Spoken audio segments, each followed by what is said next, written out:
पुराने लखनऊ की पतली गलियों में एक मोहब्बत भरी खुशबू रची बसी थी। वो खुशबू थी ईमानदारी की, और उस खुशबू की पहचान थी एक सीधी सादी लड़की रुखसार। रुखसार की उम्र मुश्किल से 19 साल रही होगी, लेकिन उसके कांधे पर जिम्मेदारियों का बोझ किसी अधेड़ मर्द जैसा था।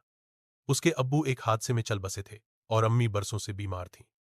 घर चलाने का एक ही जरिया था, 2 गायें, जिन्हें उसके अब्बू पालते थे। रुखसार ने फैसला किया, अब्बू के काम को छोड़ूंगी नहीं, लेकिन उसे अपने तरीके से आगे ले जाऊंगी और सच्चाई के रास्ते पर चलकर सफर की शुरुआत।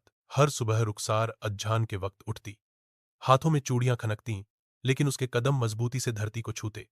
वो गायों को चारा डालती, प्यार से नाम लेती, नीलू, गौरी। फिर ताजा दूध निकालती। दूध के पतीलों को छोटे कपड़े से ढांपकर अपने स्कूटर पर वो मोहल्ले मोहल्ले जाकर दूध बेचती। लोग जानते थे, रुखसार का दूध कभी मिलावटी नहीं होता। न एक बूंद पानी, न कोई मिलावट। ईमानदारी की कीमत। लेकिन सच्चाई के रास्ते आसान कहाँ होते हैं। एक दिन बाजार के एक दूध व्यापारी, सलीम खां, ने उसे बुलाया। देखो बेटी, तुम बहुत मेहनत करती हो, लेकिन एक सलाह है, दूध में थोड़ा पानी मिला दो। कोई नहीं पकड़ता, मुनाफा बढ़ जाएगा। रुखसार ने उसकी आंखों में देखा और सख्ती से कहा, मैं दूध बेचती हूं, जमीर नहीं। सलीम हौसा, लेकिन उसके मन में चुभ गई रुखसार की बात। उसने उसी दिन से रुखसार को बदनाम करने की कोशिश शुरू कर दी। अफवाहें फैलाईं कि उसका दूध पतला है, लोगों को डराया कि वो नए तरीके से दूध में केमिकल मिलाती है। रुखसार का कारोबार गिरने लगा। मां का सहारा। एक रात जब वो बहुत थकी हुई घर लौटी, अम्मी ने उसके हाथ थाम लिए। बेटी, ये दुनिया जल्दी सच्चे लोगों को नहीं पहचानती, मगर एक दिन तेरी मेहनत रंग लाएगी, इंशा अल्लाह। उस रात रुखसार ने कसम खाई, अब मैं हार नहीं मानूंगी। बदलाव की शुरुआत। रुखसार ने अपने दूध के पैकेट्स पर एक लेबल लगाना शुरू किया, खालिस दूध, दिल से साफ, बिना मिलावट।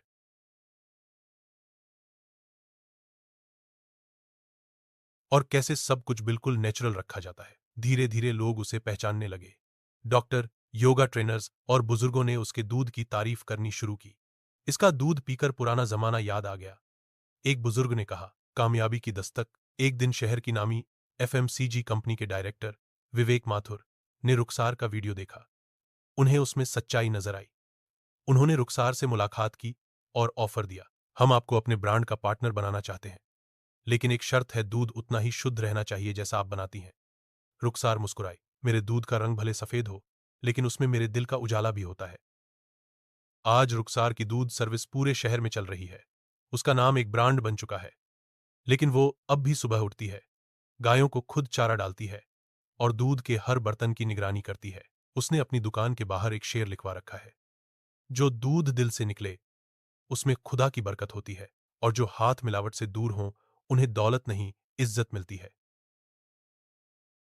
रुखसार की कहानी हमें सिखाती है कि हालात चाहे जितने मुश्किल हों, ईमानदारी कभी सस्ती नहीं होती। सच्चे इरादे और मेहनत से काम किया जाए तो झूठ का बाजार भी हार मान जाता है।